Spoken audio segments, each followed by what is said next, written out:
3 مہینے care taker آتی ہے، ان 3 مہینوں میں سیلاب کی ریسیٹ کر جائے گا.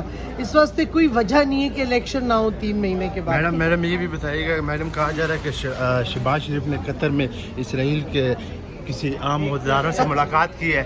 جنرل امجد شعیب نے کل ولاگ بھی نہیں، بنایا. یہ تو نہیں مجھے پتا. میں نے وہ باقر کی ٹویٹ دیکھی تھی، اس پہ میں نے ٹویٹ کی تھی کہ موساد کا جہاز اور شہباز شریف کے جہاز کٹھے تھے.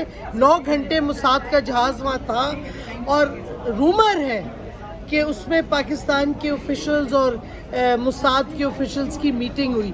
تو کلیریفائی کر دیں، فارن آفس نے کوئی جواب جو دیا ہے وہ سیٹسفائنگ نہیں ہے. میڈم یہ بھی کہا جا رہا ہے کہ اگر پی ڈی ایم کی حکومت آتی ہے تو اسرائیل کو بھی تسلیم کیا جائے گا. پی ڈی ایم کی حکومت آئی ہے اور کوئی پتہ نہیں. اب ہم یہ بھی خبریں سن رہے ہیں کہ ہندوستان سے وہ ٹریڈ شروع کر رہے ہیں، تو کوئی پتہ نہیں اگلا سٹیپ کر دیں. حکومتیں انہوں نے ٹارچر کو ایک پالیسی آپشن بنا لیا ہے، چاہے شہباز گل ہو، چاہے حلیم عادل شیخ ہو.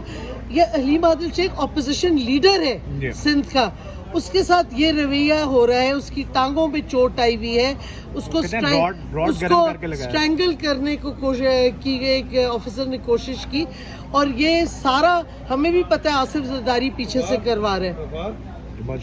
تو ہمیں دیکھنا ہے سیاسی طور پہ پاکستان تحریک انصاف کی آج جو مقبولیت ہے، جو اس کی اسٹرینتھ ہے پورے پاکستان میں، چاروں صوبوں میں، ریجنز میں، جی بی میں، اے جے کے میں، تو ایسی جماعت کو جب دیوار سے لگائیں گے، وہ لیڈر جو اس وقت جیسے پورے پاکستان کو جوڑے ہیں، اسے کارنر کریں گے، اسے نہل کرنے کی کوشش کریں گے، اسے جیل میں ڈالنے کی کوشش کریں گے، پھر عوام کا رد عمل آئے گا. پھر عوام کے اس شدید رد عمل کے لیے بھی انہیں تیار رہنا چاہیے. سر ڈاکٹر صاحب یہ بھی بتائیں، ڈاکٹر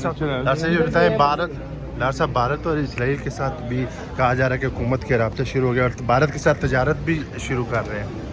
دیکھیں، میں اس پہ ہیر کامنٹ نہیں کرنا چاہتا. ہمیں وہ ہر سٹیپ لینا چاہیے جو پاکستان کے لیے بہتر ہے، ذاتیات کے لیے لینا چاہیے. ماضی میں ان شریفوں نے ہندوستان میں تو اپنی سٹیل ملیں لگائی ہیں، وہاں کاروبار کیا انہوں نے.